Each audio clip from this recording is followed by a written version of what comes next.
We have read adjective and we have known 3 degrees of adjective: good, better, best, तुलनात्मक. We have also read verb and we understood 3 types of verb, not types I would say, rather 3 stages of verb: go, went, gone. वो भी 3 है, degree भी 3 है adjective में. क्रिया विशेषण में भी कुछ ऐसा ही है. तो आपको कंफ्यूजन नहीं होना है कि ये 3 क्या है. 3 एडजेक्टिव भी होते हैं: good, better, best, tall, taller, tallest. लेकिन इसके साथ ही क्रिया में भी 3 होते हैं: गो, वेंट, गॉन, रन, रैन, रन. ये क्रिया हुई. अब एडवर्ब में भी 3 ही स्टेज हैं, 3 श्रेणियां हैं. Comparison of adverb. There are certain adverb which are used on comparison, जिनकी तुलनात्मक अवस्थाएं विशेषणों की तरह ही होती हैं. विशेषण की तरह कुछ क्रिया विशेषण की 3 तुलनात्मक अवस्थाएं क्रिया विशेषणों की तुलना के रूप में उपयोग की जाती हैं, क्रिया विशेषण की तरह. उदाहरण के लिए जो single syllable word, if you look at the video that shows about adjective, I have talked about syllable. तो जो एक सिलेबल वाले शब्द हैं या एक अक्षर वाले जो क्रिया विशेषण को मूलावस्था में उत्तरावस्था के लिए ई आर और उत्तमावस्था के लिए ई एस टी जोड़ देते हैं.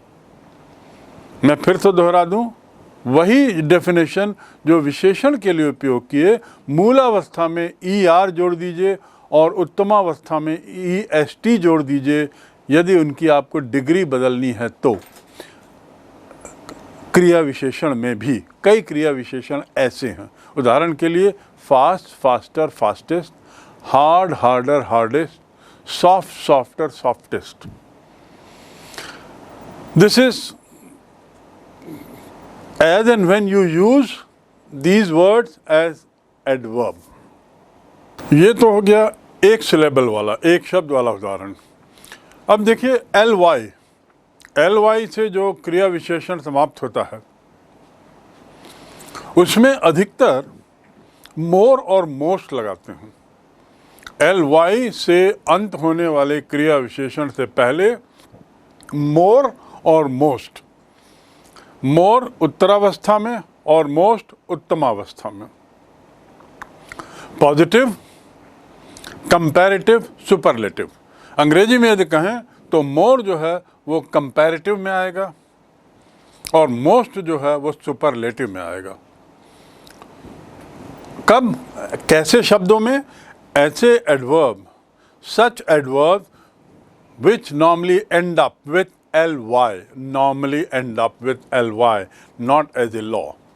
For example, swift, swift, swiftly, swiftly. तो यहाँ पे होगा swiftly, more swiftly, most swiftly. Skillfully, more skillfully, most skillfully. बहुत कौशल से, सबसे अच्छे कौशल से, ज़्यादा कौशल से, सबसे अच्छे कौशल से. Abdul played skillfully, Abdul played more skillfully and Shyam played most skillfully. I repeat again, Abdul played skillfully. और फिर इसके बाद दूसरे में हम बोलते हैं Karim played skillfully, not Abdul. Karim played more skillfully and Shyam played most skillfully, सबसे ज़्यादा.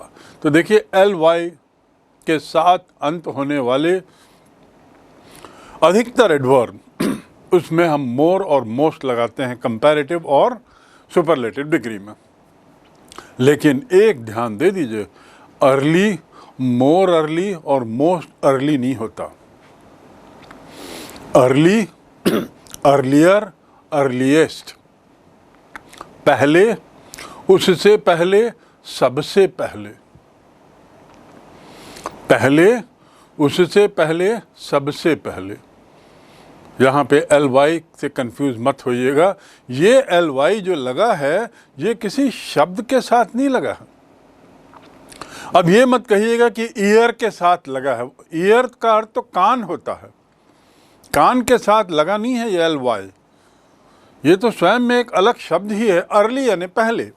लेकिन जो पहले मैंने उदाहरण दिए उसमें स्किलफुली, स्किलफुल एक शब्द है, उसमें ly लगाया। स्विफ्ट एक शब्द है, उसमें ly लगाया। तो यहाँ पर अर्ली, अर्लियर और अर्लीस्ट है। Don't write early, more early and most early. No, wrong. I came early in the morning, he came earlier than me, and Ram came the earliest. Ram came earliest. Ram came earliest. Right? Next. ये देखा जाएगा कि जो manner है या degree है इनकी भी तुलना होती है, लेकिन बहुत से क्रिया विशेषणों में तुलना नहीं कर सकते। अभी जैसे हमने तुलना की क्रिया विशेषणों में, कई क्रिया विशेषणों में अभी तुलना की, कंपैरेटिव डिग्री और सुपरलेटिव डिग्री जाना, लेकिन और ये भी जाना कि एक सिलेबल में कैसे होता है और यदि ly लगता है तो कैसे डिग्री बदलती है। लेकिन कई ऐसे शब्द हैं जो एडवर्ब तो हैं लेकिन उसमें डिग्री लग ही नहीं सकती। जैसे मैं बोलता हूँ नाउ, अभी, तो और अभी और सबसे अभी, ऐसा तो हो नहीं सकता। सो नाउ का कोई डिग्री नहीं है। ऐसी देन का भी कोई डिग्री नहीं है। वेयर का कोई डिग्री नहीं, वेयर कहाँ, फिर उससे ऊपर की डिग्री और कहाँ, और उससे ऊपर की डिग्री क्या, कहाँ मतलब कहाँ, उसमें कोई डिग्री नहीं होगी, कोई तुलना नहीं हो सकती। राइट? तो there are word which have no there are adverbs which have no comparisons, no degrees. Now, where, then, once, there, there, there. No, where, no, it can't have. Now, let's look at some verbs. 3, 4. Ill, worse, worst. आपको बताया. Well, better, better. Well, better, best. Third कौन सा है? Best. Superlative degree best. Much, more, most. Little, less, least. Little, less, least. ये सब क्या हैं? They are क्रिया विशेषण, दे आर एडवर्ब की उत्तरावस्था और उत्तमावस्था के रूप में इर्रेगुलर हैं। ये इर्रेगुलर एडवर्ब्स हैं। आपको याद होगा मैंने एडजेक्टिव पढ़ाते समय भी ये बताया था कि इर्रेगुलर हैं। क्यों? क्योंकि इनके तीनों शब्द अलग अलग हैं। तीनों ही शब्द अलग हैं, स्पेलिंग अलग है। ये ऐसा नहीं है कि स्विफ्ट, स्विफ्टली या स्विफ्ट, नो, ये तीनों ही शब्द अलग है। मच, फिर मोर, फिर मोस्ट, लिटिल, फिर लेस, फिर लीस्ट। तो they are called irregular adverbs. Late, later, last, irregular again. Late, I came late, you came later, and she came last. वो सबसे आखिरी में आई. Right? Rama writes well, Arjun writes better than Ram, and Hari writes best of all. You can understand this difference? Do you work much? I work more and Hari works most. Most of three of us. Hari works most of three of us. Right? So this is the irregular adverbs. Now an exercise. Write down some comparisons, different degrees. Suddenly. क्या होगा? कैसे चलेगा? 3 degrees इनकी लिखें. Do some research. Near, hard, loud and often. Right? इन क्रिया विशेषणों का तुलनात्मक रूप लिखें, degrees, comparative degree and superlative degree. Now we come to how we make adverb. Adverb बनता कैसे है? अभी हमने जाना type of forms, types and forms, प्रकार और रूप, थोड़ा अंतर है दोनों में, वो हमने जाना। अब हम देखें कि बनाते कैसे हैं, शब्दों से कैसे बनाते हैं। उसके कुछ स्टैंडर्ड नियम तो नहीं है, लेकिन हाँ, they are being followed mostly and they cover most of our doubts. जैसे एडवर्ब ऑफ मैनर है, इस एडवर्ब ऑफ मैनर में ly लगा दीजिए अधिकतर। जैसे लाइक, लाइकली,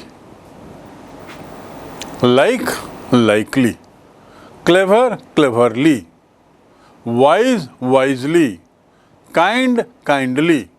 तो मैनर्स जो हैं, एडवर्ब ऑफ मैनर, यदि आप समझ गए कि एडवर्ब ऑफ मैनर है तो उसको आप उसमें ly लगा दीजिए, राइट। नेक्स्ट इज उदाहरण देख लीजिए, Akbar was a wise king, adjective है, एडजेक्टिव में आपने ly लगाया तो एडवर्ब बन गया।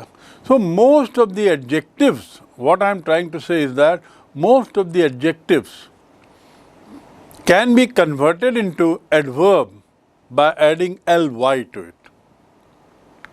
Akbar was a wise king. Akbar ruled wisely. Akbar was a wise king. Akbar ruled wisely. बुद्धिमत्ता के साथ शासन किया। कैसा शासन किया? बुद्धिमत्ता के साथ, राइट। सो ये वाइजली। लेकिन जब विशेषण के अंत में y हो और y से पहले व्यंजन हो, अब देख लीजिए, विशेषण से पहले, विशेषण में अंत में यदि y हो और उससे पहले व्यंजन हो तो y को I में बदल दो और ly जोड़ दो। y को I में बदल के ly जोड़ दीजिए। मैं पुनः रिपीट कर रहा हूँ। One example will be enough for you to understand. Happy, happy में आखिरी में y है, उसके पहले वॉवेल है e। If y is at the end of an adjective word and it is preceded by e or a vowel, then remove that vowel, put I and add ly. So happy, happily, ready, readily, heavy, heavily. You remove y and व्यंजन को आपको हटाना है, vowel नहीं, sorry, यहाँ पे एक correction है, व्यंजन नहीं, आपको वॉवेल को नहीं हटाना है, आपको व्यंजन को हटाना है। सब व्यंजन के उदाहरण हैं। हैप्पी, py, p व्यंजन है, वॉवेल नहीं है, कॉन्सोनेंट है। It is not vowel, it is consonant. ऐसी जब गलतियाँ होती हैं जो बोलते बोलते हो गई, अभी जैसे मैंने कॉन्सोनेंट के बदले वॉवेल कह दिया और उसी लय में बढ़ने लगा, ऐसी गलतियों को क्या बोलते हैं? Slip of the tongue. It is not an intentional mistake. ये गलती जानबूझ के नहीं की गई है, बोलते बोलते में गलत हो गया, जिसको सुधार लिया गया तुरंत। अनइंटेंशनल मिस्टेक, तो उसको क्या कहते हैं? Slip of the tongue. Tongue यानी जीभ, स्लिप माने फिसलना, जीभ का फिसलना। So the sentence is, it was just a slip of the tongue. I correct myself. It is not vowel but consonant. So if there is a letter at the end of an adjective y and y is preceded by a consonant, not by vowel, then remove y, put I and ly. So happily, foolish, foolishly, quick, quickly, clever, cleverly. Am I clear to you? ये manners कहलाते हैं, manners. Adjective of manners becomes adverb of manners. Next is, so happy, happily, ready, readily, heavy, heavily. and the previous one was clever, cleverly, wise, wisely, kind, kindly. कुछ क्रिया विशेषण संज्ञा और qualifying adjective से मिलकर बनते हैं। मैं पुनः दोहरा दूं, कुछ क्रिया विशेषण some adverbs are a combination of noun and qualifying adjective. Qualifying adjective कैसे? समटाइम्स, कभी कभी आता है। समटाइम्स जो क्या है? क्रिया विशेषण है। और नाउन क्या है? टाइम और सम। मीन टाइम, टाइम और सम। डे और यस्टर, यस्टरडे, ये एडवर्ब बन गया। मिड, वे, वे और मिड। क्वालिफाइंग एडजेक्टिव जो विशेषक विशेषण है, विशेषक विशेषण। So this is how again we can make some adverb. Some adverbs on को हटाकर हम कुछ और उसका उपयोग कर देते हैं, a लगा देते हैं। He walked on foot, तो on को हम हटा देते हैं और उसके बदले a लगा। He walked a foot, पैर के बल चला। तो a foot अब क्या हो गया? एडवर्ब। on foot में एडवर्ब क्या था? नहीं था। He walked on foot, पैदल, पैर में चला, संज्ञा हो गया। अब उसको हमको एडवर्ब बनाना है तो on को हटा दें, a लगा दें, तो a foot। asleep, I am fast asleep। ahead, away, way, a लगाया, away। sleep, a लगाया, asleep। So this is how we can also use this word by removing on। कुछ क्रिया विशेषण on और संज्ञा के संयुक्त रूप होते हैं, उसमें हम उसको a लगा दें। कुछ क्रिया विशेषण संबंध बोधक और विशेषण के रूप में प्रयोग होते हैं। संबंध बोधक और विशेषण, प्रीपोजिशन और adjective. For example, abroad, along, behind, below, दोनों रूप में इसका उपयोग होता। नेक्स्ट इज संबंध बोधक और किसी क्रिया विशेषण के संयुक्त रूप। पहले जो मैंने बताया था संबंध बोधक और विशेषण, अब संबंध बोधक और क्रिया विशेषण के संयुक्त रूप होते, जैसे with in, with in, with in, with out, before. तो इसमें देखिए क्रिया विशेषण संबंध बोधक है और उसके साथ ही क्रिया विशेषण भी है। इन दोनों को मिलाकर क्रिया विशेषण एडवर्ब हम बनाए हैं। क्रिया विशेषणों का एक वर्ग ऐसा भी है जिसमें द लगा दें। द लगाने से द, ही, हु सर्वनाम से बनते हैं। जैसे द से क्या बनता है? देयर, प्लेस बताता है, प्लेस बता रहा है। ही से क्या बन रहा है? Here, HERE, here, right. ऐसे मैनर, यदि द से बनता है दस, मैनर बता रहा है, एडवर्ब ऑफ मैनर। और I mean you have lot of combinations, lot of ways to make adverb out of different categories of words. There are no standard rules. Not that all words ending with ly will be adverb. No. There are few words which end up with ly, but they are not adverb. There are.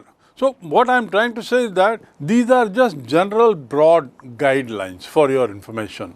But then understanding of these will definitely help you in understanding adverb formation better. How to make adverbs. अब देखिए ऊपर जो मैंने आपको बताया कि ही से कैसे हियर और ऐसे हु से जो बनता है हाउ, वेयर, ये एडवर्ब बनते हैं। अब इनसे बहुत से संबंध सूचक के साथ जुड़ जाते हैं। बहुत से क्रिया विशेषणों में संबंध बोधक के साथ इसको कैसे जोड़ दें? उदाहरण के लिए thereby I handle that situation. Similarly therefrom, he came from there, ना कह के ही therefrom. Therein lies the truth, सच्चाई वहां है। The truth lies in that के बदले में क्या बोलूंगा? Therein lies the truth. Thereon, thereto, therewith, thereof and so on, thereupon, herewith. Where from have you come, तुम कहां से आए हो? Where from have you come. Where from, where on, where in, where of and so on and so forth. They are all adverb. Henceforth, अब से, henceforth, अब से मैं शैतानी नहीं करूँगा। Henceforth, I will not do mischief. Henceforth, I will not do any mischief. Right? So, क्रिया विशेषणों में से बहुत से संबंध बोधक के साथ हम उसको जोड़ दिए जो ऊपर मैंने बताया था, तो देखिए सारे नए शब्द तैयार हो गए, दे बिकम एडवर्ब। कभी कभी हम एंड समुच्चय बोधक से जोड़कर दो क्रिया विशेषणों के साथ जोड़ देते हैं। कभी कभी एंड को, एंड को जो समुच्चय बोधक से जोड़कर उसे क्रिया विशेषण के साथ उसका उपयोग कर लेते हैं, जैसे अगेन एंड अगेन, बार बार, टाइम एंड अगेन, बारंबार, by and by, tell me the truth, अरे थोड़ा बता दो यार, by and by. Far and near, people came from far and near, तो एंड लगा दिया हमने फार में और नियर के बीच में, तो एक एडवर्ब बन गया। फिर उसके बाद first and foremost you must behave properly. First and foremost का मतलब क्या होगा? सबसे पहले तुम ठीक से व्यवहार करो, सबसे पहले। First and foremost you should be disciplined. First and foremost you should lead a regular life for good health. अच्छे स्वास्थ्य के लिए सबसे पहले जरूरी है। ऐसे ही now and then, now and again, once and again, over and above, I will give you 10 rupees. इसके ऊपर मैं तुमको 10 रुपये और दूंगा। 500 रुपये में तुमसे बात हुई है, इसके ऊपर मैं तुमको 10 रुपये और दूंगा। आप करना है काम तो करो। I will give you 10 rupees over and above this amount if you want to work. Right? To and fro, आगे पीछे। टू एंड फ्रो मतलब बैकवर्ड एंड फॉरवर्ड, आगे पीछे या ऊपर एंड नीचे। To and fro. So these are again some words और made adverbs by using and. क्रिया विशेषणों में ही एंड जोड़ दिया। एंड जो है उसको यूज करते हुए क्रिया विशेषणों के साथ साथ उपयोग कर लिया। Now and then, far and away, far and wide, far and near, and so on and so forth. कुछ इंटरेस्टिंग उपयोग हम देखें एंड का। This is far and away the best course. This is far and away the best school. You are far and away the best captain. Far and away का क्या अर्थ हुआ?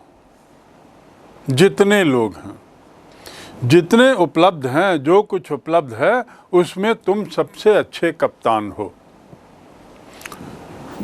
जितनी किताबें हैं, जितना कोर्स है, जितने लोग हैं, उसमें जितने के लिए far and away. Far and away, this is he is the best bowler.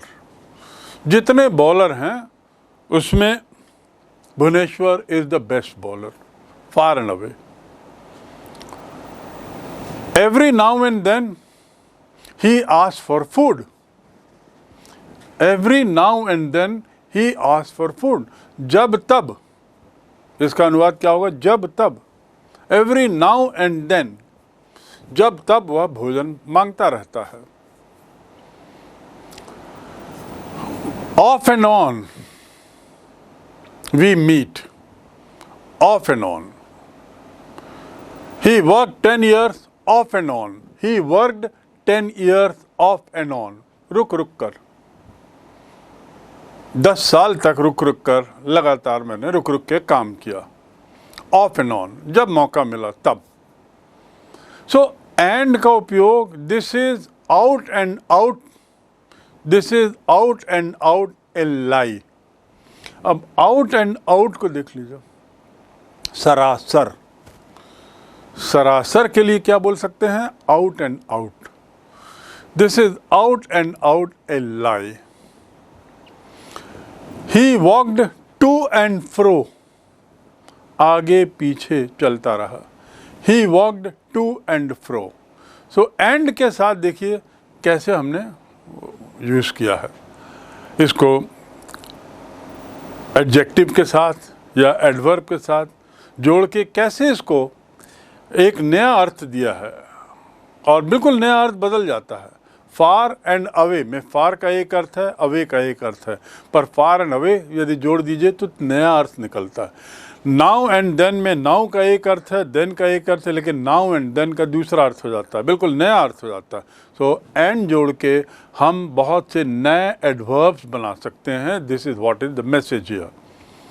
Now let us come to the next step of understanding adverb, and that is positioning of adverbs. इनकी स्थिति क्या होती, क्रिया विशेषण कहाँ लगते हैं।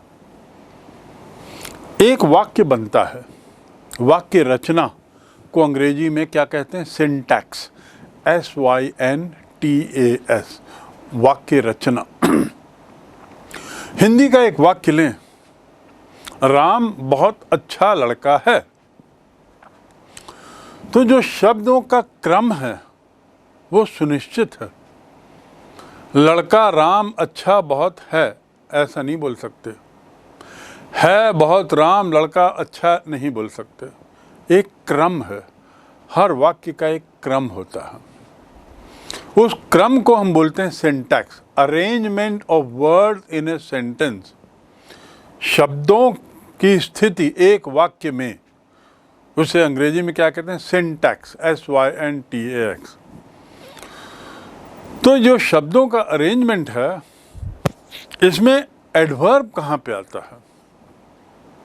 एडवर्ब किस जगह पे आता? तो उसके लिए कुछ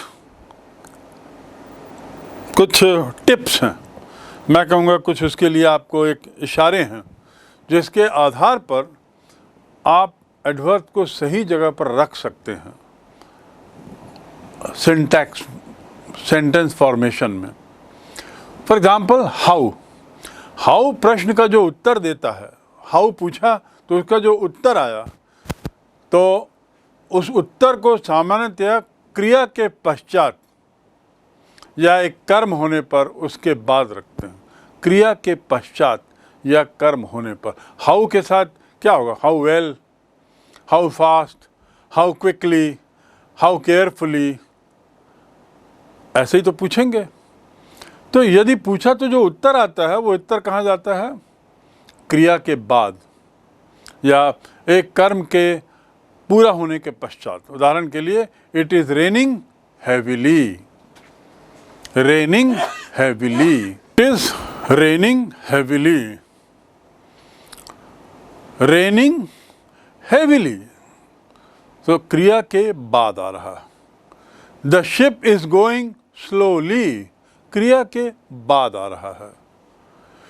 he does his work carefully, क्रिया जो कर्म है वो पूरा हो रहा है। He does his work carefully, कर्म पूरा हो गया, उसके बाद आ रहा है केयरफुली।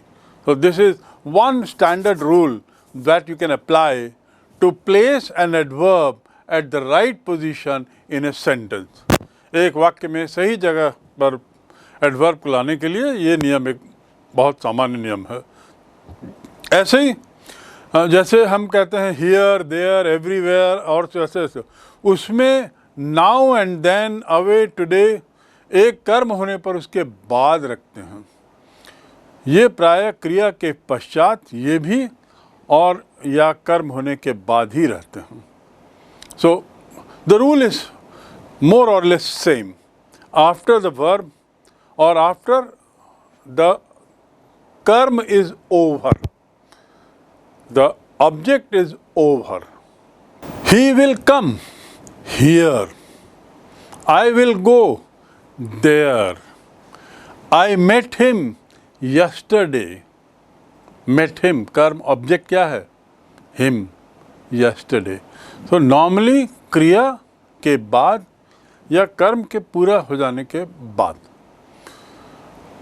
नेक्स्ट इज, जब दो या अधिक क्रिया विशेषण होते हैं तो सामान्य क्रम होता है।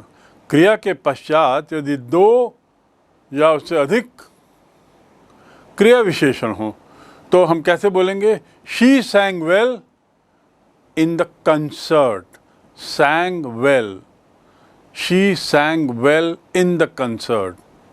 कंसर्ट मतलब ग्रुप में, प्रोग्राम में, कार्यक्रम, कंसर्ट यानी कार्यक्रम। He spoke, he should go there tomorrow evening, he should go there tomorrow evening. There, tomorrow evening दोनों ही क्रिया विशेषण हैं। तो शुड गो और बाद में सारे क्रिया विशेषण आ गए। शुड गो, देयर, टुमारो, दोनों बाद में आ गए। ऐसे ही यदि फ्रीक्वेंसी की बात करें, एडवर्ब ऑफ फ्रीक्वेंसी यदि है तो हाउ ऑफन का जब उत्तर देते हैं हम, हाउ, क्योंकि फ्रीक्वेंसी मतलब क्या होता है? कितनी बार, रिपीटिशन होता है उसमें। तो कितनी बार का जो उत्तर देते हैं, जिसका उत्तर होता है ऑलवेज या never, often, rarely, occasionally, usually, generally, और almost, every day, hardly, nearly. तो उसमें हम क्या करते हैं? क्रिया केवल एक शब्द की होती है। यदि क्रिया में एक से अधिक शब्द होते हैं तो पहले शब्द के पश्चात लग जाता। यदि क्रिया में एक शब्द, उदाहरण के लिए ये मैं बात कर रहा हूँ सिलेबल के रूप में, his wife never कुक्स, single syllable, कुक्स, single syllable, उसमें पहले लग जाता है never. He has never seen A tiger, never seen A tiger. I have often told him, single syllable, often told. My uncle has just gone, gone, single syllable. Single syllable में जो क्रिया है, adverb of frequency की मैं बात कर रहा हूँ, एडवर्ब ऑफ फ्रीक्वेंसी में जो क्रिया है सिंगल सिलेबल, तो वो पहले लग जाएगा, क्रिया के पहले। Often told, never gone, ever welcome, quite agree, तो एग्री के पहले लगा। ठीक। यदि क्रिया एम, आर या इज, वॉज है तो क्रिया विशेषण क्रिया के बाद लगता है। जैसे I am never late, I am never late. Late क्या है? विशेषण है, विलम्ब। I am never late. He is always at home, he is always at home. Is, मैं फिर से दोहरा दूं, यदि क्रिया इज, ऑज, वेयर, आर है तो क्रिया विशेषण क्रिया के बाद आता है।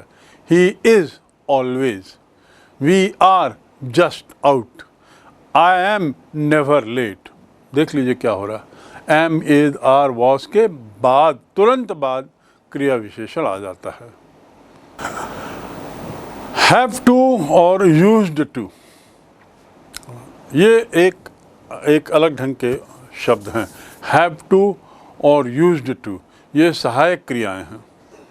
सहायक क्रियाएं अपने से पहले क्रिया विशेषण का प्रयोग प्रस्तुत करती हैं।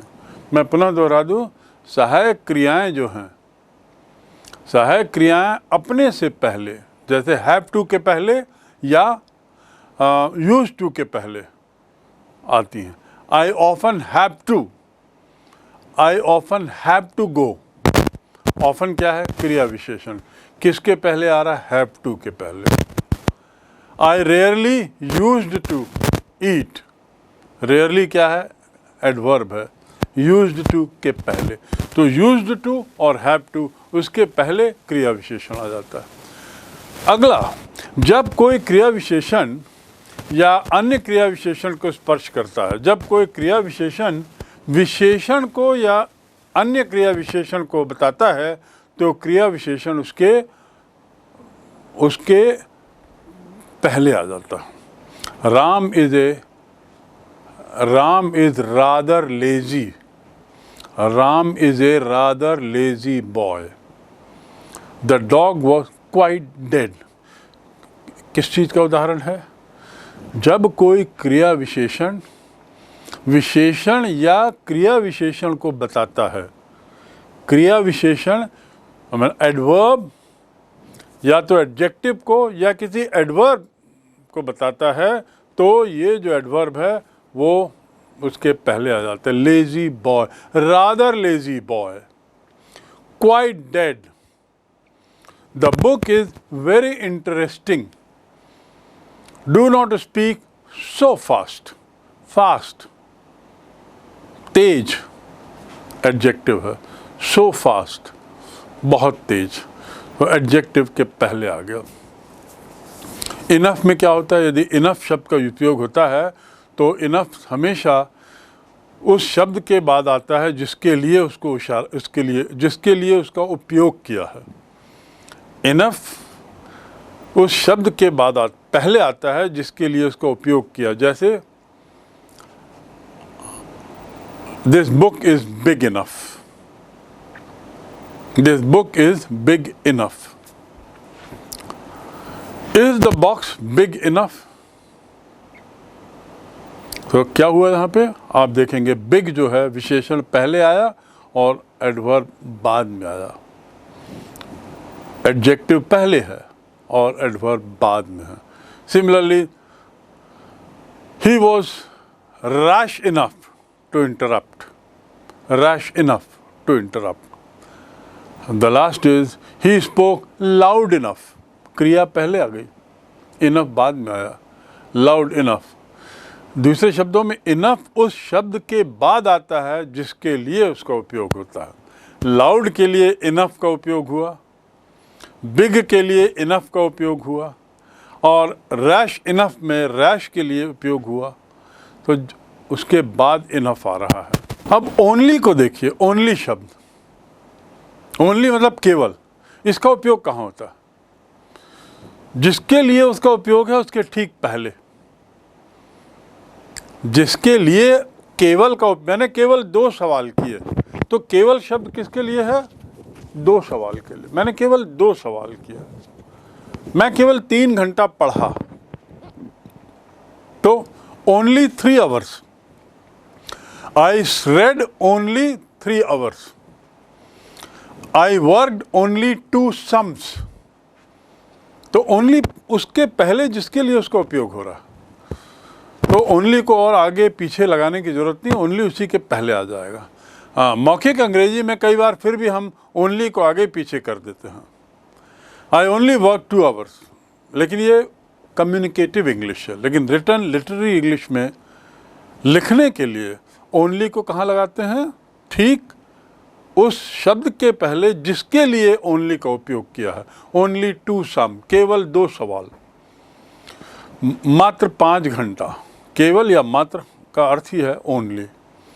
Now I give you some 5 work task on this, कि क्रिया विशेषणों को उनकी सामान्य स्थिति में लगाइए। क्रिया विशेषणों को जहाँ लगना चाहिए वहाँ लगाओ। कहाँ लगना चाहिए? He invited me to visit him. He invited me to visit him. और क्रिया विशेषण क्या है इसमें? आपको लगाना है often। कहाँ लगेगा? और लगाकर इसका उपयोग करें, rewrite that. Next is I know the answer. I know the answer. आपको उसमें एडवर्ब जो लगाना है वो है already। लगाइए, use it appropriately at the correct place. The word is already. Third is, I shall meet you. I shall meet you. इसमें दो एडवर्ब हैं. This evening in the park. कहाँ पे लगेंगे ये दोनों adverb? The train has left. Bracket में just. You have to use the word just. You have to use the adverb just and write it at the right place. And the last is, we should come. We should come, and the words are here this morning. Here this morning. Or one morning. Here and one morning. Right? So this is for practice purpose. You apply your common sense, and the rules which have been told to you earlier are just guidelines. They are not laws. Based on those guidelines, fit these words, and there can be n number of examples, hundreds and hundreds of examples, but there has to be a time limit here. So I am restricting myself to just about 5-6 sentences for you to practice on.